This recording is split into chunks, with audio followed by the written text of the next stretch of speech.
wacan oo wanaagsan daawadayaal ku soo dhawaada warkii caalamka qodobada aad ku maqli doontaan waxaa kamid ah dawladda Djibouti oo sheegtay inay bixisay lacagihii ay ugu deeqday gobolka Hiiraan.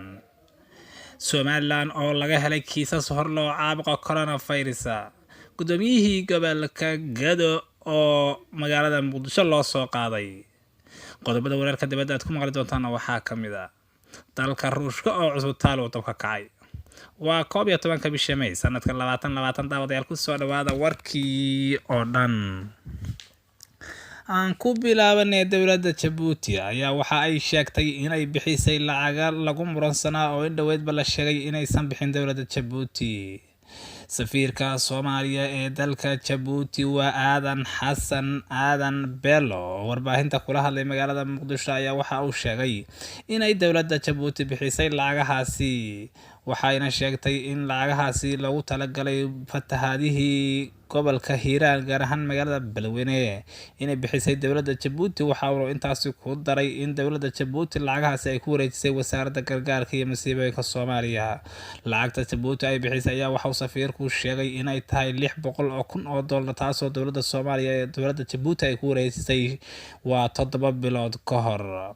warbixintan dawladda Djibouti ayaa soo baxaysa iyadoo maalmo ka hor ay sheegeen dadka reer Beledweyne iyo waxgaradka gobolka Hiiraan aysan dawladda Djibouti ku wareejin waxaana xildhibaano ka tirsan dawladda federaalka Soomaaliya iyo waxgarad gobolka Hiiraan oo ay sheegeen lacagahaas aysan gaarin dadka lagu talagalay waxaa lagu eedeeyay madaxweynaha maamulkaasi Hirshabelle waa Maxamed Cabdi Waare inuu lacagahaasi isdabamarin ku sameeyay.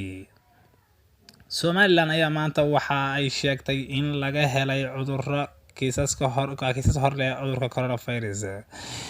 wasiirka caafimaadka ee dalkaasi waa Somaliland ayaa waxa uu sheegay in maanta ay kiisas hor leh oo laga helay magaalada Hargeysa oo ah gobolka Maroodijeex ee Somaliland iyo gobolka Saaxil gaar ahaan magaalada Berbera. 3 qof ayaa waxa la sheegay inay ku soo kordhay tiradii hore ee cudurka coronavirus hore laga helay. wasaaradda caafimaadka ayaa waxa ay sheegtay in tirada guud ee Somaliland laga helay cudurkaas uu hadda u gaarayo waa 43 qof halka dhimashaduna ay marayso 5 qof waxaana Somaliland ay ka mid tahay goobaha Soomaalida ee sida uu caabuqa coronavirus ku sii faafayo. gudoomiyihii gobolka Gado waa gudoomiyihii magaalada Garbaharey ee gobolka Gado Iimaan Cadow Kaarshe ayaa ciidamada dawladda Soomaaliya maanta ka soo qabteen magaalada Garbaharey ee gobolka Gado kadib markii uu ka dhabar adeegay ama ka madax adeegay amaamiirta ay bixisay dawladda Soomaaliya kaas oo ahaa inuu xilka laga qaaday.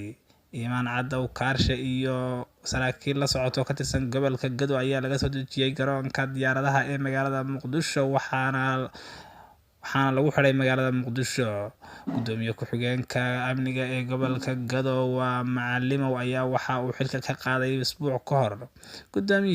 gudoomiyihii magaalada Garbaharey kaas oo sheegay inuu ku magacaabay waxaana gudoomiyaha hadda la soo xiray uu ka dhagar adeegay ama ka madax adeegay inuusan marnaba xilka laga qaadin.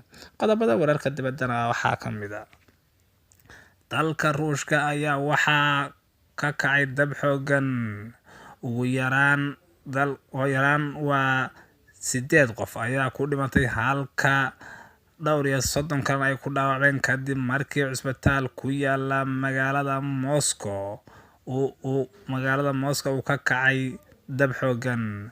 cusbitaalkan oo lagu xanaanayay dadka waayeelka ayaa waxaa ka kacay qaybta dhexe ee dabaqa dhismaha dab xoogan kaas oo ay ku dhinteen ugu yaraan dad gaaraya 10 qof.